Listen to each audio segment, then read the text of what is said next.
What is going on, Mariners Nation, Seahawks Nation, Astros Nation? What's going on, everybody? Welcome into by the way, my fourth time trying to record this video.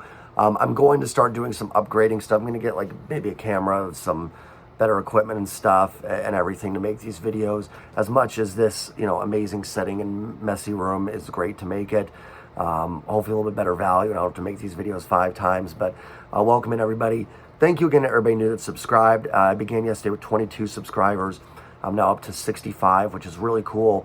I know that's not a lot for some people, but it means a lot to me that many people are interested in listening to my videos and listening to my takes. So thank you again to everybody new to subscribe, and again for all the kind words on that video yesterday. I can't tell you how much that means to me. It really does. If you're new here, just to let you know, I'm just a dude, just a guy that loves sports. I have no insider knowledge. I'm not going to be breaking trade down. I'll be breaking down trades. I won't be breaking them in terms of breaking news. Everything I get is kind of secondhand, just what I see. Same thing you guys do on Twitter or wherever it is to get the latest news on what's going on. So, but I will be honest with you. I'll give you my honest opinion on things. I'm not a TTC trash talking guy. I have no problem being honest, and a little banter is always fun. But, I'm not going to sit here and bash players on these teams that could easily beat me into a pulp in about 5 seconds if they wanted to. So just here to have a good time, talk sports. I'll be critical when it's right to be critical, but it's going to be a fair, honest analysis. So let's get into it. The Seahawks, now that I've talked about this game 4 times already, the Seahawks beat the Arizona Cardinals 19-9 yesterday to improve to 3-3 overall in the season. I think coming into this year, a lot of pundits, a lot of people had this Seahawks team as being one of the worst in the league, in contention for that #1 overall pick. And listen, I think it's pretty clear that that's not going to be the case. I think this team is clearly not going to be the worst in the league. They're not going to have the #1 pick. Still a lot of football left to be played, 11 games left. Excuse me. And they do have some tough games still to play: the Chargers, the Chiefs, the Rams twice, the Niners, the Bucks, a Raiders team that's tough. The Giants are playing really good football. So, listen, there's time for that to maybe come to fruition, but certainly right now they don't look anywhere near the worst team in the league. If you look at my Twitter, I had them about 6-7 wins coming into the season. I'm going to up that to about 7 or 8 now, I think is kind of where I'm at. This team has exceeded my expectations, especially the offense. The defense has been pretty poor. We'll talk about their performance yesterday. But overall, do I think this team's hoisting a Lombardi in February? No.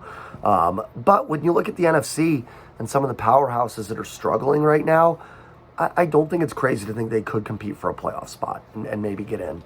So we'll see what ends up happening there. Before we get into it, I will say with this game, I was a little surprised Arizona was -3 entering this game.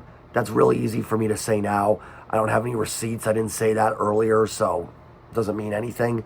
But if you look at Football Outsiders, their DVOA metric, their advanced metric, DVOA, defensive value over average, they have Seattle overall 10th in the league overall by their numbers, and Arizona's 25th, 26th, 24th, somewhere down there. Seattle's offense ranked 1st coming into the week. I think Buffalo passed them. And the defense was really poor, 31, but good special teams. Arizona was kind of 24th, 25th across the board, all 3 units. Not that Vegas solely uses Football Outsiders by any means, but I know they do look at advanced metrics and everything. And being on the road, I am a little surprised Arizona was -3. I think it got bet down to -2 by kickoff. But yeah, a little surprised by that. And again, easier to say now that Seattle's won the game. So it doesn't mean much, but just something I thought was interesting.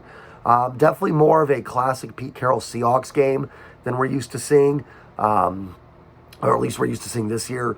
Last week, the shootout in New Orleans, 39-32, the 48-45 game against Detroit, and even the game against the Atlanta game was a lot of offense, and even the Denver game, even though 17-16 isn't necessarily an offensive explosion, it definitely was a game more dominated by the offense. Seattle in the first half, Denver kept moving the ball, but fumbled at the goal line twice.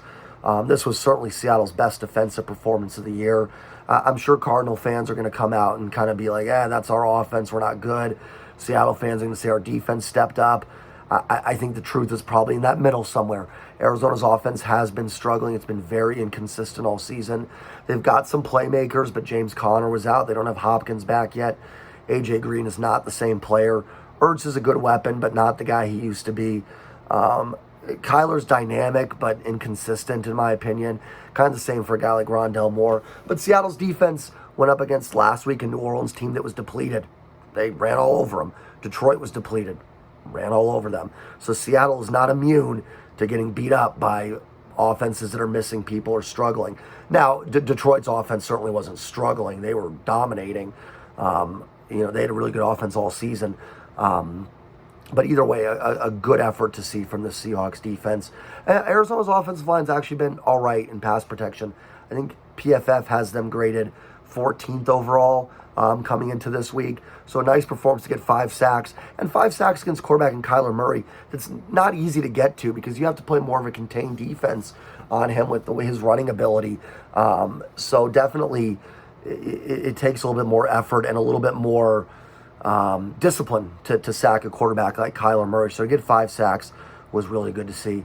Overall, I thought this was probably Geno Smith's worst game. Maybe the San Francisco game. That one's hard to tell because of how good that Niners defense is. But 20 of 31 for 197. No turnovers. That's kind of been the staple of Geno this year, which is really good to see. He was sacked 5 times. I definitely think a couple of those were on Geno not getting rid of the ball. It's tough to tell if you don't have the all-22 footage to really see what was going on downfield. But I did think on a couple of those sacks, he probably could have gotten rid of the ball and lived to play another down. That is Geno, though. He does hang in the pocket pretty long, and it's helped him. He's been able to make some plays because of that, but also took some sacks. The O-line probably had its worst game, too, to be honest. And listen, they got 2 rookie tackles. There's going to be some high highs and some low lows. I think that's been my saying with the Mariners and everything this year, the high highs and the low lows. But I don't think overall they were that bad. Probably Abe Lucas's worst game at right tackle. He had a false start to start the game. He had a sack that he gave up where he clearly didn't have the snap count down because the play went off and he was about half second late getting off. And in football, half second is all you need to lose a play. In terms of everything else, I'm not sure how he did. Unless you go back and watch the game, it's really hard to focus on the O-line. But probably their worst game. But definitely a couple sacks in there that I think you'd say were on Geno and not just them. Running the ball, though, overall the team had 30 carries for 136 yards, so went over 100 yards rushing. Most of that from Kenneth Walker, showing why he was a second-round pick yesterday. 21 carries, 97 yards. That one run when they were up 9-3, I think that was when they went down and made it 12-3.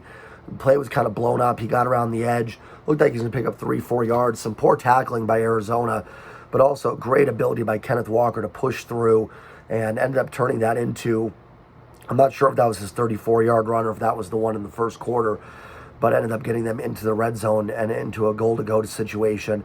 Just a tough run, and really finally seeing why Kenneth Walker was considered a special back coming out of this draft. He certainly hasn't had the opportunity yet to really play a lot with Rashad Penny, who just gutted by his injury. Wishing him a speedy recovery. Walker did have the big run for the touchdown last week in New Orleans, but relatively untouched for that. And listen, credit to him, he showed great breakaway speed on that run. But it was good to see him kind of pushing the pile a little bit today on some of those runs and really getting extra yards. Even his touchdown, did a great job bouncing outside and finding that second gear then to get into the end zone. They did struggle a bit in short yardage runs, blown up on a couple of them. They did a couple of those plays where the tight end sort of cracks down on the run, almost as a lead blocker. One of them they did with Noah Fant, and Fant did make the block, but he was so slow on it that Walker ran into him. They did it again later in the game with Colby Parkinson, and he just whiffed on the block completely. So those plays didn't work for them at all. They definitely struggled in the short yardage. Geno had a nice game running the ball. He had 6 carries, 48 yards. They've really had some nice design runs for Geno Smith this year. Whether that's him making the change at the line of scrimmage or if that's been the play call, that they've worked well. And I've been really impressed with Geno's ability to audible at the line of scrimmage. He has really shown a command of that offense and great leadership doing that. Honestly, a lot more than I thought Russell Wilson did. I always thought that was a shortcoming of Russell Wilson's. making those adjustments at the line of scrimmage. And it's shown in third downs, I think. And third downs is where you really have to make those adjustments. That's where you get the most exotic blitzes, most exotic packages from a defense is going to be on third down. So it's really important that quarterbacks can identify that defense on third downs. And Gino's really done a tremendous job of that. Quiet game from DK and Tyler Lockett. DK had some big catches late. The one catch that sealed the game on the third down. Shout out D. Eskridge, 3 catches, 39 yards. All his targets, he was targeted 3 times, so 3 catches on 3 targets, and all his catches went for first downs. Really good to see that from D. Eskridge. When he's gotten the ball, he's actually done some positive things this year. Against Detroit, I think he had 2 touches, both went for first downs. And again today, 3 catches, 39 yards, all for first downs. Second leading receiver. Listen, it's no secret D. Eskridge has not lived up to that second-round pick he got last year. We all know that. I think every Seahawks fan would go back and take Creed Humphrey with that pick. We know. But let's see what we can get from D. Eskridge. I do think there's a skill set there that works. And it's good to see him have a nice game and really contribute and seem to be a part of that offense. And they had him back on kick returns, too. He didn't get a chance to take one. I don't know if it was Dallas early, but they did have Eskridge back in the second half. So hopefully he starts becoming a little bit more of a focal point in this offense because I do think he can make an impact. Noah Fant was a leading receiver, 6 catches, 45 yards. He had a catch in the first quarter where it was on a 2nd and 7, and if he just would have ran to the marker, easy first down. But he waited. He stood back and waited for a defender to come to try and push him out of the way. Ended up being a 3rd and 1, and that was a 3rd and 1 where Kenneth Walker got blown up on the play. Fant also had a drop late in the first half. It would have been a contested catch. So for a leading receiver, certainly not his best game of the year, I would say, but still, I think everybody always comes. I think that was a dog, but still leading receiver on the day. Tight ends have been really solid this year. Disley 1 catch, 12 yards. Parkinson 211. Doesn't look like a lot, but I've really loved the way the team has utilized the tight ends this year. Tariq Woolen, another interception. Probably on 4th down, maybe should have batted it down, but who cares? And it was a 2-score game at that point. And he had a receiver behind him, so I get making the pick there. Maybe you try and tip it or something and they catch it on a ricochet. So I don't have a problem with Tariq Woolen intercepting that pass on the 4th down. And the important thing was there just stopping the 4th down. It was 19-9, like 5 minutes to go. Field position didn't matter at that point. 4 picks in his last 4 games for Tariq Woolen. Seattle's corners, I think last year had 3 picks total. I think DJ Reed had 2, and then Ugo Amadi had 1. I think they all came against Detroit in that one game too. And that's not taking away. I think DJ Reed is a great player. But to have someone like Tariq Woolen, just tremendous defensive rookie of the year candidate. This draft class for Seattle is looking like it is a franchise-changing draft class for this team. Charles Cross, Abe Lucas, Kenneth Walker, Tariq Woolen. Kobe Bryant forces another fumble. Black Mamba, 3 fumbles forced in the last 3 games for Kobe Bryant. I know he's been beat sometimes playing nickel, but he's starting to get better. There was a couple plays, I think he was on Ronald Moore, where he was there. Kyler overthrew him, but Kobe Bryant was in position to make the plays. He's getting better in coverage, and I'm so glad he played over Justin Coleman.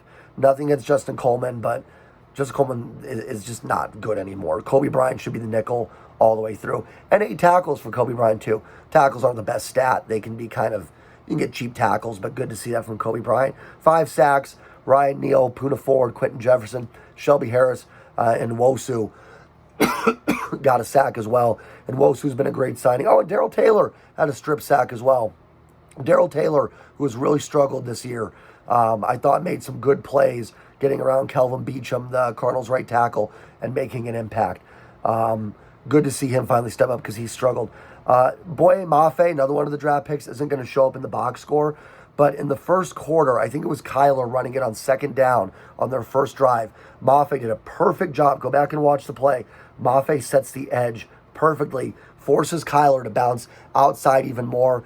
And I don't know who was there. I don't know if it was Michael Jackson. I love the Seahawks have Michael Jackson and Kobe Bryant, by the way, that was able to get to Kyler and force him out. If Mafe doesn't set that edge, that's a touchdown. And who knows what happens from there. The defense did not give up a touchdown today. That was special teams. I don't know what's going on with the punting unit right now, but they need to get that fixed up. I don't know if it's blocking or what's going on, or if Michael Dixon just wants the number 1 overall pick. But that's something they need to get cleaned up. That's the second week in a row they've had issues punting. Dixon's fine when he gets the punts off, but there just seem to have been issues. I don't know if it's snaps or what, or just, I think it's the blocking. I think they just got through on that. But the Cardinals, did not score a touchdown on offense. So good to see that from Seattle's defense. They're switching schemes, guys. We have to be a little patient with this. They went to a whole new scheme this year. They went 3-4. New coaching staff with Clint Hurt, Sean Desai. I know Clint Hurt was there last year, but as a D-line coach. Completely different scheme from what they've been running under Ken Norton Jr. It's going to take time with that, guys. That doesn't change overnight. A lot of new players, a lot of young talent.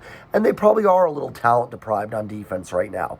They don't have a game record like a Bosa or a Donald. A few teams do have that. But, thank goodness we have a lot of draft picks coming up. So that's something we'll worry about later. But it's not the most talented defense. But the rookies are showing up. And there's certainly been some good play here. They played better the last few weeks. Even though those games looked like they gave up a ton of points. They did give up a ton of points. I think the tackling's been better, and I think they have been more fundamentally sound. They forced some turnovers as well. So they are starting to play better. And they're missing Al Woods, who's been a big part of that defensive line. So hopefully he's back next week as well. But other than that, not much else to say. I'm glad they finally went to Ryan Neal at safety and away from Josh Jones. He's playing much better. Neal's not perfect. He's not the best in the league either. And that's another thing, too. I will say I think the Jamal Adams injury has really affected this defense. I would love to see what they'd be doing with Jamal right now, because I think he was going to be a huge, huge part of what they were going to do defensively. But, yeah, a real nice win for the Seahawks. Proved a 3-3. This team's been fun. I have no complaints right now. Really not kind of the team I expected. This was a little bit more what I thought we'd see this year from the team, this kind of game. Nice win over a division opponent that's expecting to compete this year in Arizona.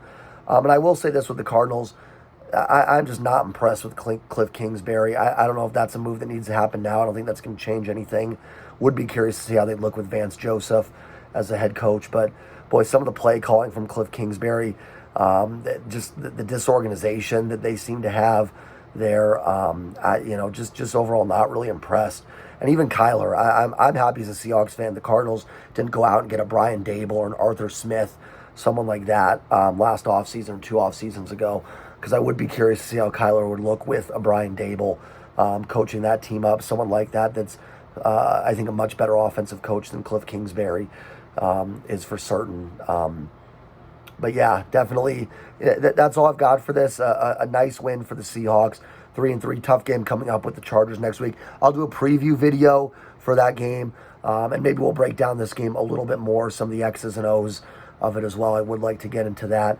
But the Seahawks do defeat the Cardinals 19-9, improved to 3-3 on the season. And, yeah, that's all I've got for it. I will see you guys later. Again, thank you, new subscribers. Really appreciate it. Please like, comment. If you are new, please subscribe. Really helps me out. And we'll start improving the production value around here pretty soon, I promise. So have a great day, guys. Enjoy your Monday. Peace. Go Hawks. No, should I say go Hawks? That's Russell's thing. Should we do go Hawks? Yeah, why not? Go Hawks.